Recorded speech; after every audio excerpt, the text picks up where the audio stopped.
a couple of years ago, I took on this temp job at the United Nations. And on my first day, I meet my boss, who is this tough Irish-American broad who would say things like, "The internet is the wild, wild west." And so she's prepping me about this job, and she's like, "When you're out there, you gotta show grace under pressure. It's like you're out in the field. Can you handle that?" My job is to sit at the information desk in the lobby and answer questions from tourists. And I don't know if I could handle that. At my last job, I hated everyone and hid in an office. And at this job, I would have to talk to people, and I was terrified. So they paired me up with Agnes, who is from Queens, in her mid-40s, and she's wearing this really short skirt and 4-inch heels. And she's like, "If I wear less than 4 inches, my feet feel weird." So we start working together, and I just wasn't used to working so closely with someone. One time I came back from the bathroom, and she was like, "You go to the bathroom a lot," and starts laughing. And I just felt so self-conscious that I would hold it in. And she would always ask me questions about myself, and when I tell her I'm Korean, she was like, "Oh my God, you're Korean? We have to get your photo taken with Ban Ki-moon." And Ban Ki-moon is the Secretary General of the UN and Korean. And I was like, "Yeah, maybe." So we worked at this tiny little information desk in the middle of this huge lobby, and we only had this glass partition separating us from the hundreds and hundreds of tourists from all over the world. And they would always ask the same 3 questions. One was, "Where's your bathroom?" It got to the point where I was like, "Why don't we just put a sign up telling people where the bathroom is?" And this girl on our team was like, "If you put up a sign, we lose our jobs." Okay, sorry, no sign. The second question was from American tourists who would ask, "Where can I find American food, like tacos?"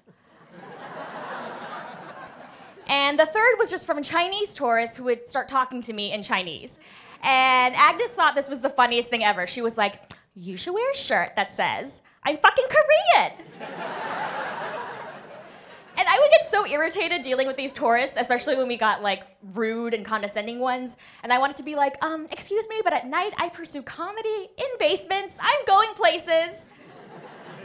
And Agnes never got flustered. She was too busy dealing with more important things like the South Beach diet. Agnes was obsessed with losing weight and with the South Beach diet. And every day she would eat turkey burgers. And every day she wasn't losing any weight.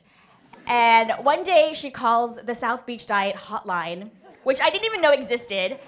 And she's like, "I don't understand. I'm just eating all these turkey burgers. Can you help me?" So she's stressing out turkey burgers. I'm stressing out about trying to understand Chinese.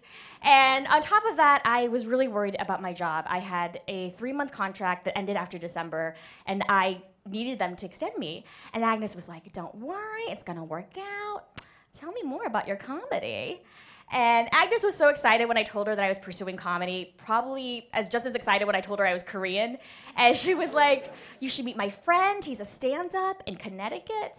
And when I told her that I had this audition coming up, she made me practice my lines with her.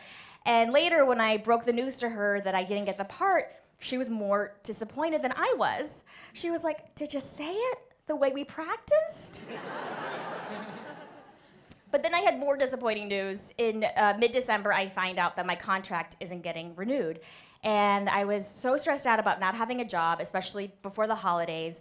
And Agnes was like, "Don't worry, it's gonna work out. I really believe in Christmas miracles.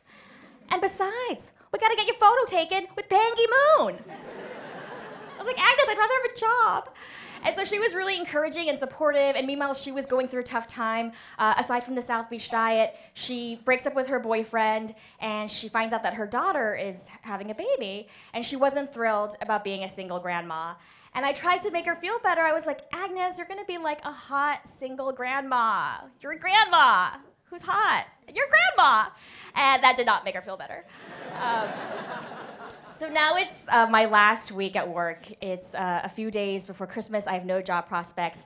Agnes and I are sitting at the information desk, depressed. And she's like, "I don't understand. I really thought we would have a Christmas miracle." And then she says, "Oh my God, She gets off from the booth, runs to the entrance. I've never seen anyone in 4-inch heels run that fast. She accosts this gentleman, and it's Ban Ki-moon, the head of the United Nations. He's surrounded by security, there's all this commotion, and I can hear her say, "It's my coworker's last day. She really wants a picture with you. She's Korean!" And Ban Ki-moon says yes. Agnes waves me over, she nudges me next to him. She says, "Say something to him in Korean." And I say, "안녕하세요," which means, "Hi." At this point, all these tourists surround us, they're taking photos of us, and Ban Ki-moon and I finally get our picture taken, and security promptly ushers him away. Agnes and I are so giddy and excited, and she's like, "You should have asked him for a job." The next day, I do get a job offer. It's with a different office, and the first person I tell is Agnes, and she's so happy for me. And she's like, "See, I told you. It was a Christmas miracle." I never thought it would work out. I never thought I would like a coworker, and I never thought I would care about a photo with a Korean man. And for all those gifts, I thank Agnes.